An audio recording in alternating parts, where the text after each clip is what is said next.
سیدہ خدیجہ رضی اللہ عنہا سے نکاح کے 5 برس بعد سیدہ زینب پیدا ہوئیں۔ اس وقت نبی اکرم صلی اللہ علیہ وسلم کی عمر مبارک 30 سال تھی۔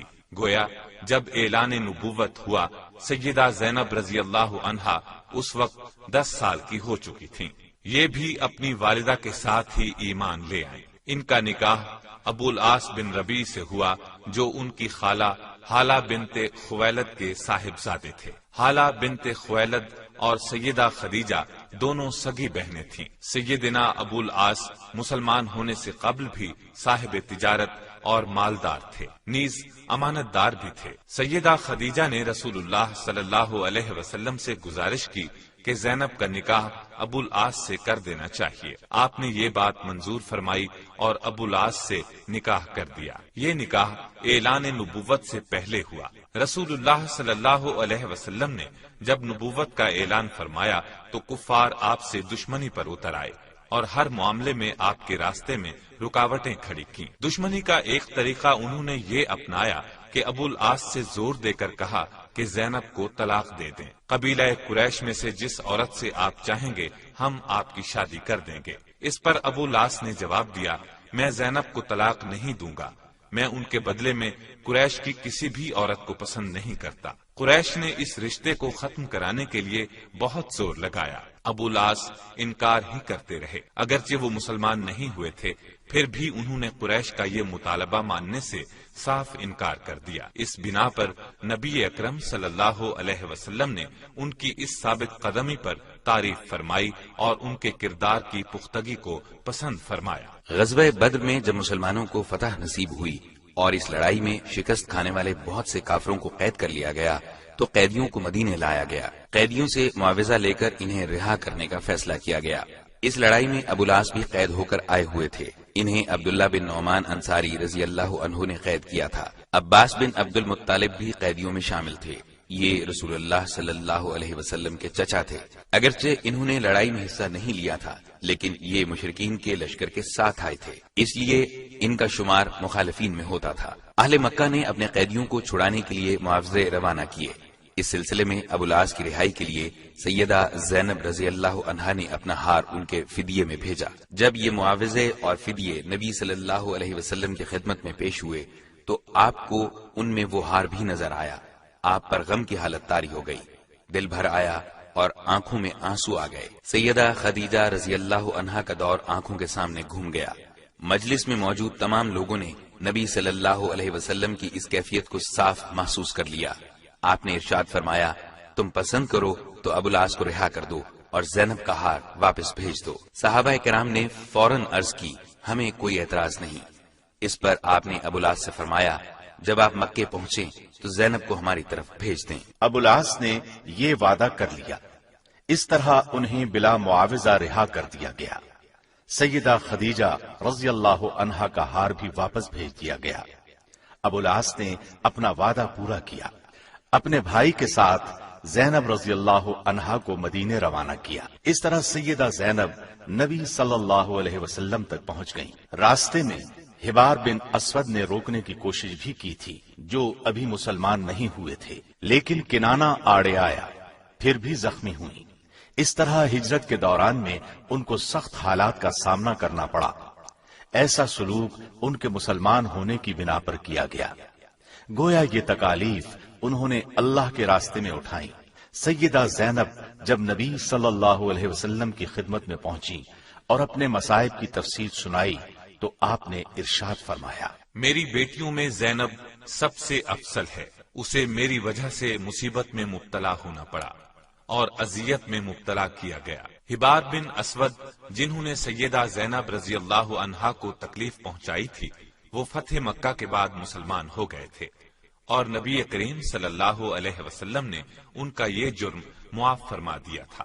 دین کے معاملے میں سیدہ زینب رضی اللہ عنہا کا مقام بہت اونچا ہے۔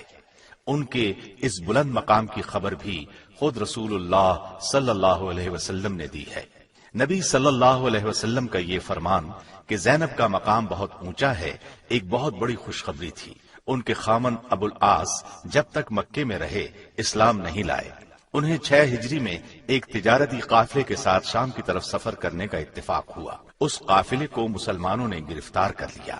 یہ بچ نکلنے میں کامیاب ہو گئے اور سیدہ زینب رضی اللہ عنہا کے پاس آ گئے۔ انہوں نے انہیں پناہ دی۔ پھر یہ نبی صلی اللہ علیہ وسلم کی خدمت میں حاضر ہوئے اور اسلام لے آئے۔ مسلمان ہونے کے بعد مکے گئے۔ ان کے پاس جن لوگوں کی امانتیں تھیں ان کی امانتیں انہیں لوٹائیں۔ اس کے بعد فرمایا، سن لو، میں مسلمان ہو گیا ہوں۔ میں نے اپنے اسلام کا اعلان مدینے میں اس لیے نہیں کیا کہ تم یہ خیال نہ کرو کہ میں نے تمہارا مال کھانے کا ارادہ کر لیا ہے۔ اس کے بعد یہ مکے سے مدینے آ گئے۔ مدینے پہنچے تو نبی کریم صلی اللہ علیہ وسلم نے 6 سال کی مفارقت کے بعد نکاح اول ہی پر سیدہ زینب رضی اللہ عنہا کو ابو العاص کے گھر رخصت کر دیا۔ سیدہ زینب رضی اللہ عنہا کے ہاں ابو العاص رضی اللہ عنہ سے ایک لڑکا اور ایک لڑکی پیدا ہوئے۔ لڑکے کا نام علی اور لڑکی کا نام امامہ رکھا گیا۔ علی بن ابو العاص نے رسول اللہ صلی اللہ علیہ وسلم کی نگرانی میں پرورش پائی۔ مکہ فتح ہوا تو آپ نے انہیں اپنی سواری پر پیچھے بٹھایا ہوا تھا۔ انہی کے متعلق صحیح بخاری میں ایک روایت ہے۔ سیدنا اسامہ بن زید فرماتے ہیں کہ سیدہ زینب رضی اللہ عنہا نے رسول اللہ صلی اللہ علیہ وسلم کے پاس پیغام بھیجا کہ میرا بیٹا حالت نزاع میں ہے، جلدی تشریف لائیے۔ آپ نے سلام کے بعد کہلا بھیجا کہ جو کچھ اللہ نے لیا یا عنایت کیا سب اسی کا ہے، اور ہر چیز کی زندگی کے لیے اس کے ہاں ایک وقت مقرر ہے، اس لیے تمہیں ثواب کی امید پر صبر کرنا چاہیے۔ سیدہ زینب رضی اللہ عنہا نے دوبارہ پیغام بھیجا اور قسم دلائی کہ آپ ضرور تشریف لائیں۔ چنانچہ آپ کھڑے ہو گئے۔ آپ کے ساتھ سعد بن عبادہ، معاذ بن جبل، ابی بن کعب، زید بن ثابت رضی اللہ عنہم اور دیگر چند اشخاص تھے۔ وہاں پہنچنے پر بچے کو اٹھا کر آپ کی خدمت میں لایا گیا۔ اس وقت اس کی سانس اکھڑی ہوئی تھی اور سانس کی آمد و رفت پرانے مشکیزے کی طرح تھی۔ یہ دیکھ کر آپ کی دونوں آنکھوں سے آنسو بہنے لگے۔ سعد رضی اللہ عنہ نے عرض کیا، یا رسول اللہ، یہ رونا کیسا؟ آپ نے فرمایا، یہ رحمت ہے جو اللہ نے اپنے بندوں کے دلوں میں رکھی ہے، اور صرف انہی بندوں پر رحم کرتا ہے جو رحم دل ہوتے ہیں۔ علی بن عاص کی وفات کے متعلق ایک روایت یہ ہے کہ بچپن میں وفات پائی، لیکن عام روایت یہ ہے کہ سن رشد کو پہنچے۔ ابن عساکر فرماتے ہیں کہ یرموک کے معرکے میں شہید ہوئے۔ سیدہ زینب رضی اللہ عنہا کی بیٹی امامہ بھی نبی صلی اللہ علیہ وسلم کے ہاں پرورش پاتی رہی۔ صحیح بخاری میں ہے، ابو قتادہ انصاری رضی اللہ عنہ بیان کرتے ہیں کہ رسول اللہ صلی اللہ علیہ وسلم ہمارے ہاں تشریف لائے۔ اس وقت امامہ آپ کے کندھے پر تھیں۔ آپ نے اسی حالت میں نماز شروع فرمائی۔ جب رکوع فرماتے انہیں اتار کر زمین پر بٹھا دیتے، سجدے سے سر اٹھاتے تو پھر امامہ کو سوار کر لیتے۔ اس واقعے سے صاف ظاہر ہے کہ نبی صلی اللہ علیہ وسلم کو ان سے کس حد تک محبت تھی۔ محدثین نے ایک اور واقعہ نقل کیا ہے کہ رسول اللہ صلی اللہ علیہ وسلم کی خدمت میں ایک قیمتی ہار ہدیے کے طور پر آیا۔ اس وقت ازواج مطہرات وہاں جمع تھیں، امامہ بھی وہیں تھیں اور کم عمر ہونے کی وجہ سے وہیں کھیل رہی تھیں۔ آپ نے ارشاد فرمایا، یہ ہار کیسا ہے؟ ہم نے عرض کیا، اس سے بہتر ہار ہم نے کبھی دیکھا ہی نہیں۔ یہ سن کر آپ نے فرمایا، مجھے اہل بیت میں سے جو سب سے زیادہ پسند ہے میں یہ ہار اس کے گلے میں ڈالوں گا۔ اب تمام ازواج مطہرات منتظر تھیں کہ دیکھیں ہار کس کے حصے میں آتا ہے۔ انہوں نے سمجھا کہ یہ شرف سیدہ عائشہ رضی اللہ عنہا کو حاصل ہوگا، لیکن نبی صلی اللہ علیہ وسلم نے امامہ رضی اللہ عنہا کو اپنے پاس بلایا اور ہار ان کے گلے میں ڈال دیا۔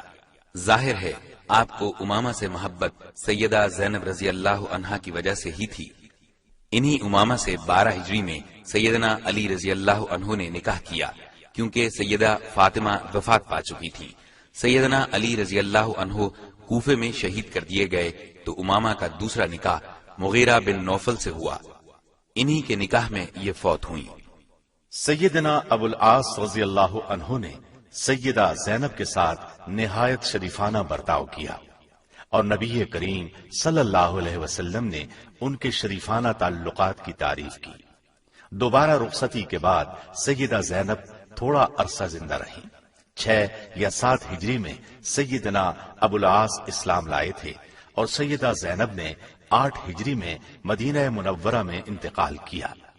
انا للہ و انا الیہ راجعون۔ سیدہ زینب رضی اللہ عنہا کو ام المومنین سیدہ سودا، سیدہ ام سلمہ اور ام ایمن رضی اللہ عنہن نے غسل دیا۔